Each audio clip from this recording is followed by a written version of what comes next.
News 46. Local coverage you can count on.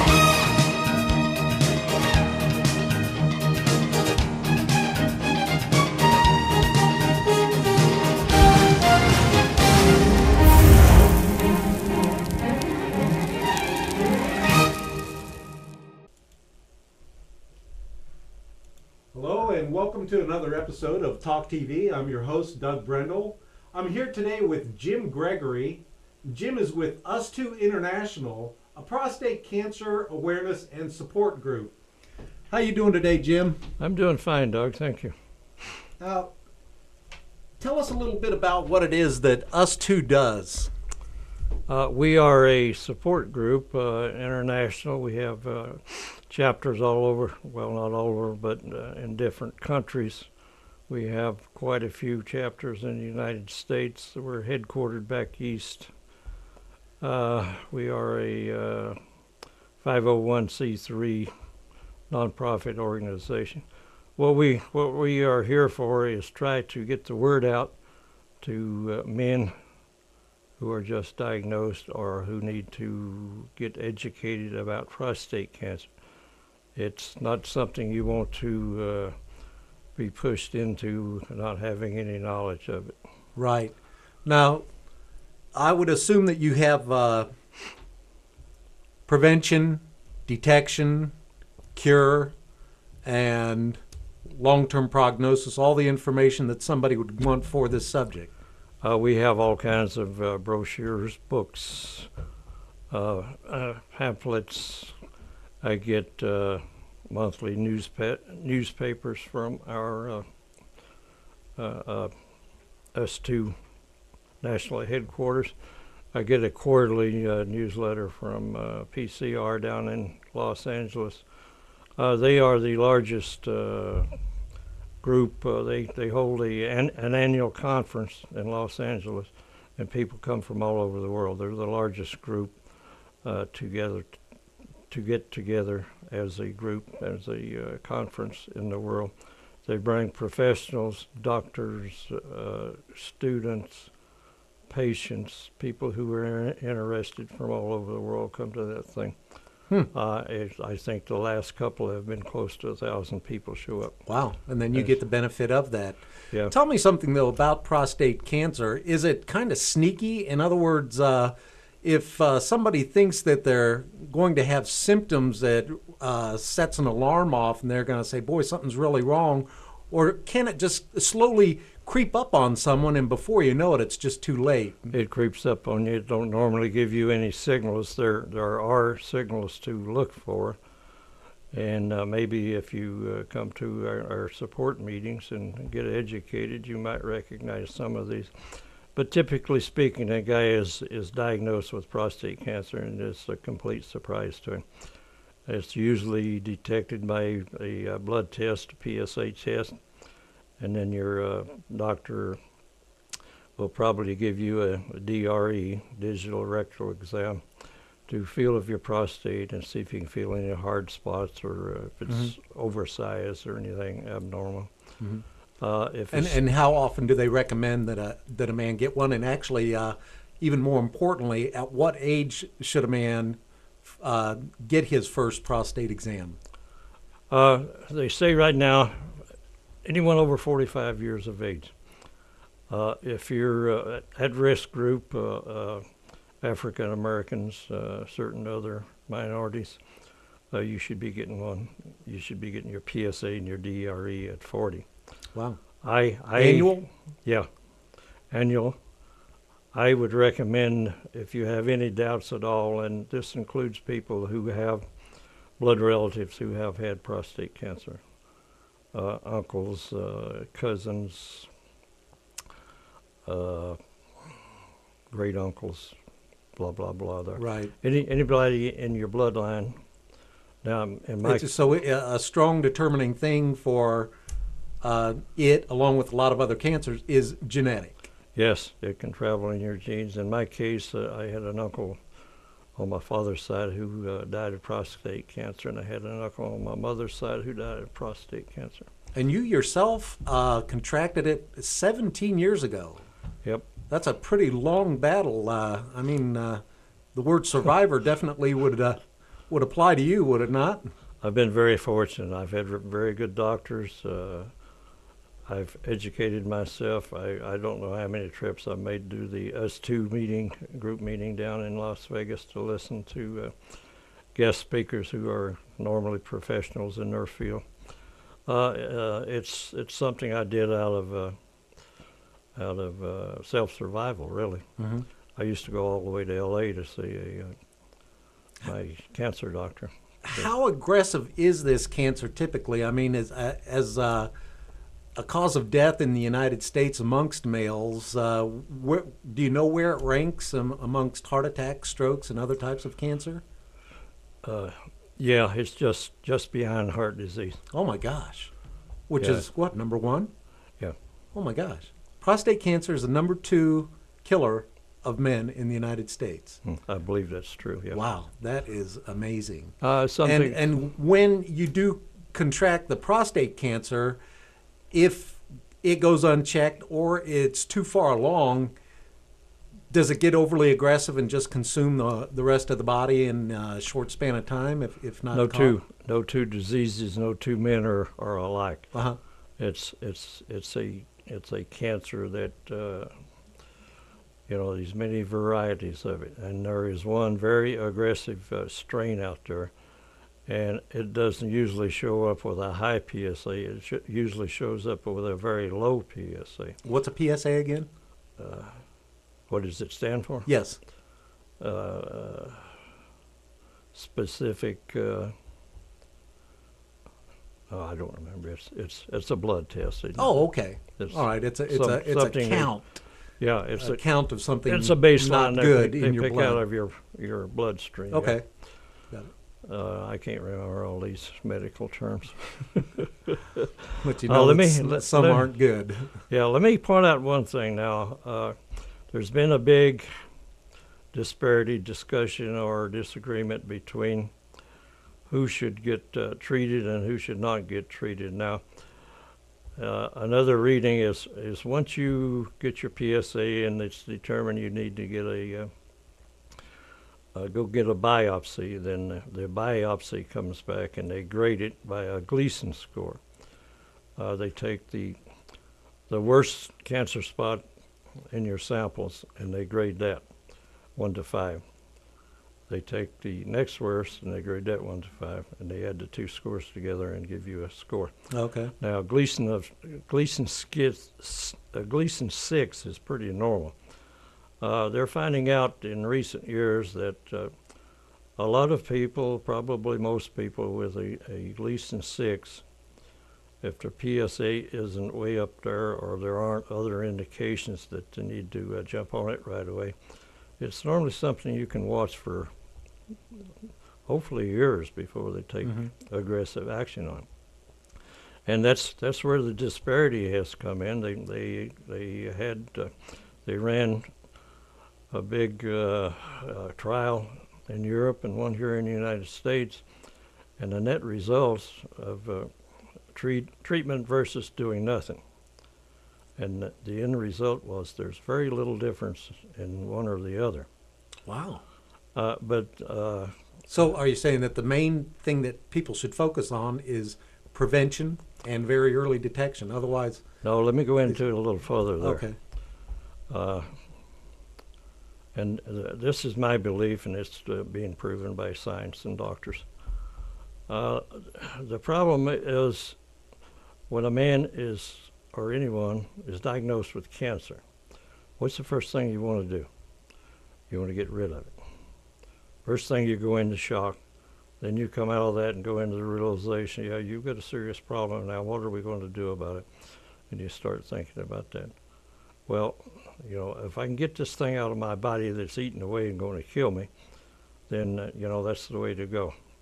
That's not necessarily the case. I'm a good example. I've been here 17 years after diagnosed, and I had a PSA of 53 when I was first diagnosed with a Gleason score of 6. The Gleason score is in the middle. A lot of doctors back then wouldn't operate on you if you had a PSA of over 10. And you were at 53? Yeah. So So, there was no way that anybody was going to. looking, yeah, I was operated. They did anyway. They took my prostate out. They didn't get it all, so 3 months later, I went through 37 treatments of radiation. Wow. 3 years later, it came back on me again. Good. Hormone drugs off and on ever since then. And I just read an article in our Us 2 magazine yesterday. People that have been on hormone treatments for a long time, they think that the incidence of getting blood clots goes from something like 15% up to 50% for those who have been on hormone drugs long term. And I fit in that category. I've had a blood clot under my back knee. I've had a heart attack. I'm diabetic. I should have been dead years ago. Man. But Yeah. I've had good care. I think the good Lord is taking care of me, and I like to think it's because I run the cancer support group here in Prompt. There you go. Maybe I can help a lot of people here. Prevention. You said genetic is a big determiner for who's going to get it and who might not get it, but lifestyle and diet and things like that, do they also play into it? And also, can you live a certain lifestyle and have a certain diet that may prevent it, even if you have a genetic predisposition? Yes, you can at least postpone it a long time. Healthy lifestyle means exercise, eating right, stay away from the sugars, fats, the fatty foods, get out and get a 30-minute walk or exercise 3 or 4 times a week. Watch what you eat. It's hard to do, but you can do it. Try to eat healthy food, green foods, vegetables, fruits. Stay away from the red meat, chicken sparingly, fish sparingly, red meat. Try to stay away from it as much as you can. I'm a firm believer right now. I buy pomegranate peels from Life Extension Foundation. I've heard of pomegranate being a good. It is. And saw palmetto and nettle and several other things. Saw palmetto is a slight hormone drug. They've proven that, so it does. Oh, I thought it was an herb or something like Well, that. it is. Okay. It's a growing flower or whatever there, but it'll drop your PSA somewhat. But dropping your PSA don't necessarily slow down or cure your cancer. Oh, okay. The biggie, which I was working up to, is the oncologist. These guys either cut on you, freeze you, fry you, radiate you, whatever. They're specialists in their field. And they're usually the second doctor that you see. They'll give you your biopsy, and then, when you're at your weakest point, they will, I won't say twist your arm, but they're handy there to do their thing. Right. If that's what you want. Yeah. And so many guys, and I feel this very strongly, I've seen so many people that jump into aggressive treatment that right away that I know just about for sure they could probably actively watch this for 5 years, maybe 10 years before they do it. And none of these aggressive treatments are easy on your body. They all have severe side effects. Right. Chemo, radiation, all that stuff. Yeah, well, they don't usually put you on chemo right away. That's usually the last thing they throw at you, and your usually body is so weak in there that, if the chemo don't kill you, the side effects will. Right. In fact, in talking with you before we sat down here, this is a cancer that is exclusive to the male population. But I thought what was really interesting that you said was the best way to get guys educated and get them to take the steps necessary to prevent it and catch it early is to get the women involved. Yes, Because they'll usually grab a guy by his ear and haul him off to the doctor for his own good. I'm glad you remind me of that, because it's my goal to increase our membership. We have a great group which meets at the Desert View Hospital here in Pahrump on the fourth Thursday of each month, with the exception of November and December. That's when the holidays are. Right. So 10 times a year. 10 times a year we meet at 6 p.m. In the training room in the basement at the local hospital there. We have a really, really good group of people. We're having a hard time getting them all to show up, because, if you don't call them up and remind them or zing them the day before, most of them is going to forget it. And we're mostly an older group of people who don't get around and don't do things like we used to do it. So we need some new people, and we especially need some females to bring their husband or their boyfriend and come in. Get yourself educated. You should know what your options are. What is probably best for you if and when you ever diagnosed with prostate cancer. And especially you need to know if you are in the fairly safe category, then you know you've got cancer, but it's probably not going to bother you for 10 years.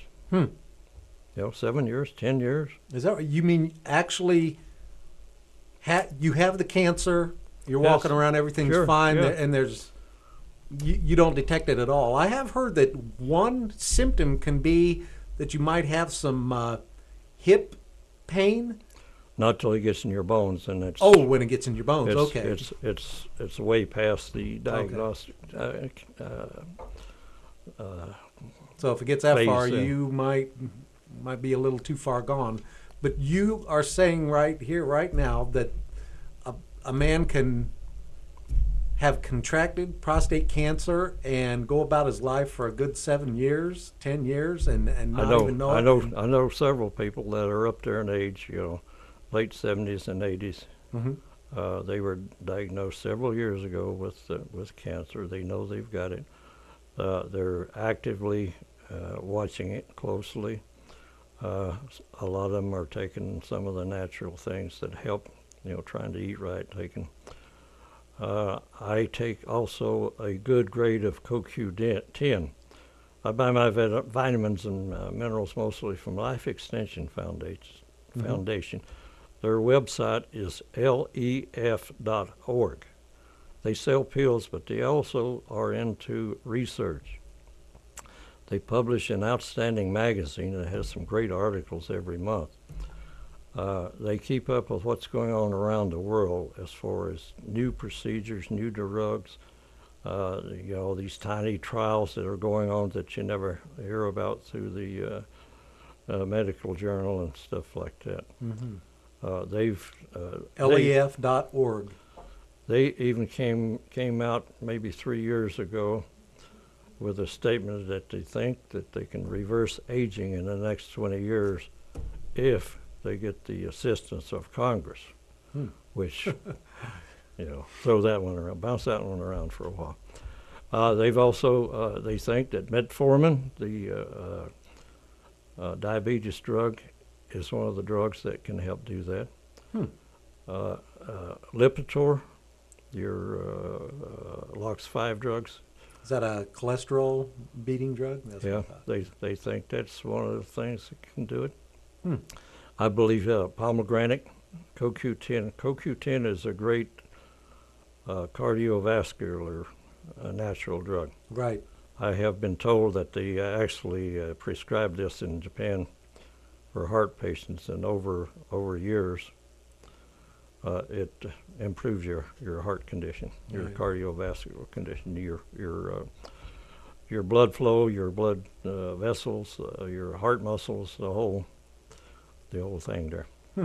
Well, just like anything, good maintenance makes it last longer, whether it's your own body or an automobile. And then you have to make sure you don't abuse or neglect also.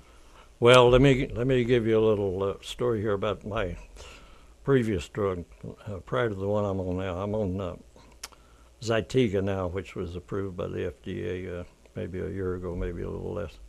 Now, so far this year, for the past, since spring maybe, it's had my PSA. It brought it down from about 28 down to 6 point something. Yeah. And it's stayed stable in the 6 ever since, which is great. Right.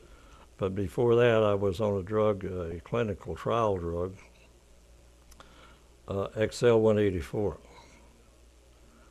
The side effects from that drug just about killed me. I lost 45 pounds. I couldn't keep food. I couldn't get any nourishment into my body from the food that I ate because of stomach problems, bowel problems, all kinds of problems, roaring in my ear. My sinuses ran all the time. A lot of times my ears was plugged up. I mean, it was terrible. Something like that right there, though, tells me that that would be a great idea to go to this support group, because you have people on hand who can say, you know what, your doctor recommends this, that clinical study thing. I, for one, can tell you what it did to me. And people go, oh, my gosh, you know, my doctor didn't tell me that. He's just listening to some pill pusher from Eli Lilly. And, you know, it just sounds like a good idea that people get together and say, real world, this is what can happen, this is what did happen, and I'm just here to let you know. Absolutely. You might want to avoid that, or you might want to look into this. We have a group of about 15 people that, you know, most of the time show up, and we have a retired doctor who is a surgeon. We have a doctor of education who is my assistant, who helped me start the group the second time. I tried before for about 5 years, and, you know, 5 or 6 of my friends who I called that day, they would show up, you know. And after you show the videos and talk over things you've talked over before a dozen times, it gets boring. This time we've got good support from Las Vegas. We've got good support from International. And I can see we can make a big difference in this community, but we need people to come out. Right. We need the wives and girlfriends to get their other halves by the ear and drag their butt over to our meetings. And this is, I mean, I'm chuckling here, but just at the image of a woman grabbing a guy by the ear, but I'd say that's just about what it takes. As Jim mentioned, this is the #2 killer of adult males in the United States, something to be taken seriously and can be prevented. You know, have your checkup done once a year and catch it early enough, take care of it. Now I'm setting up a what I call our tech library over at the hospital. I don't know if we can pick this up or not, but this is just one of many magazines we have. We have books. Let me take it over to the camera here. There we go. Get a little bit of light on it. There is books in the local library that I put in there myself from the S2 group down in Vegas, sent out here about 5 or 6 years ago. Anyway, let me go over a little bit. Okay. Oh, just one thing I wanted to drop in real quick. Sorry for interrupting. But the phone number that I put up there is Jim's phone number, folks, in case you do want to know the exact time, the exact place, or anything having to do with his support group. There's his number. Call Jim. He'd be more than happy to help you out. All right, go ahead and proceed, Jim. Yeah, let me inject. It really helps if you got other people to talk to especially when you're first diagnosed, because you're lost. You're a sheep. You're ready for butchering. At least you feel that way.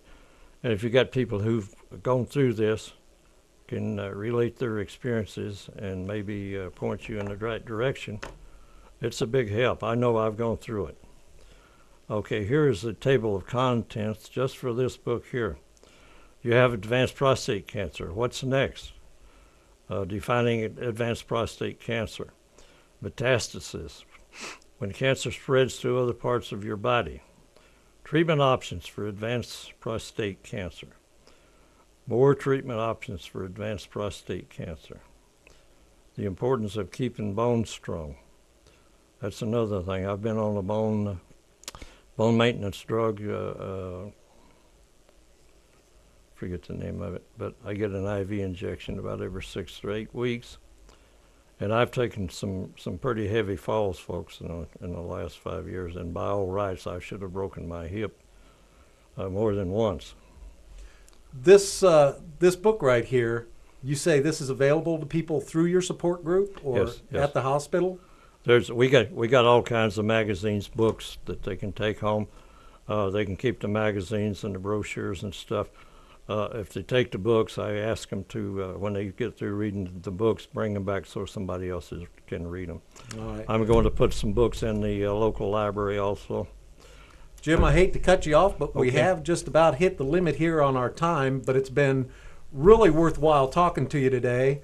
And at 55 years of age, makes me a little nervous knowing that the number 2 killer of men is prostate cancer, and it sneaks up on you. You need Guys, to if you you're need not to gonna show do up. it yourself, I hope a girlfriend or a wife will grab you and take you down to learn what's going on and get you your annual checkup. Any last words here, Jim, before we go?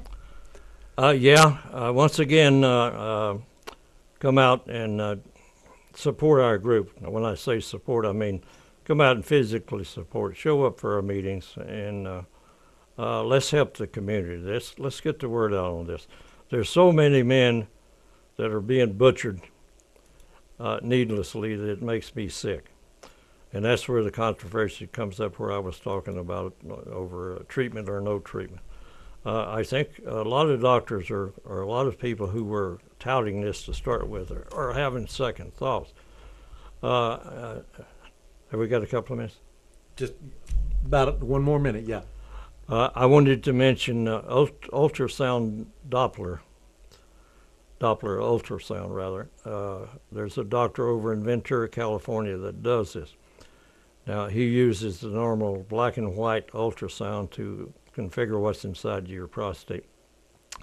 Then he turns on the color Doppler, and that shows the blood flow to the cancer, if the cancer is there, and it's much more readable, and he can give you biopsies on the spot, and he can tell exactly where he's taking the biopsies. And I've got a video, we paid $50 for it from LA.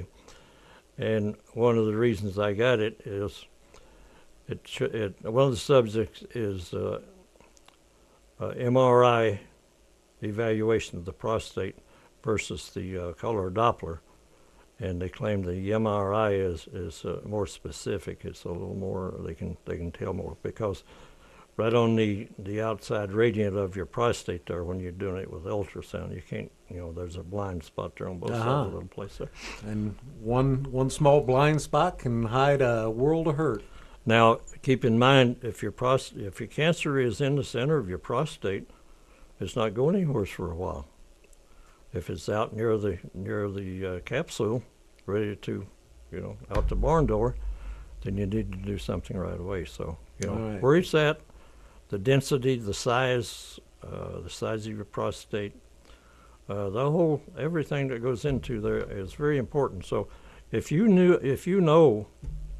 diagnosed and you know what's in your prostate, then you know what kind of decision to make. All right, very good. Got to wrap her up here. Again, we thank you, Jim, for coming in today. We're going to go to commercial break and be right back.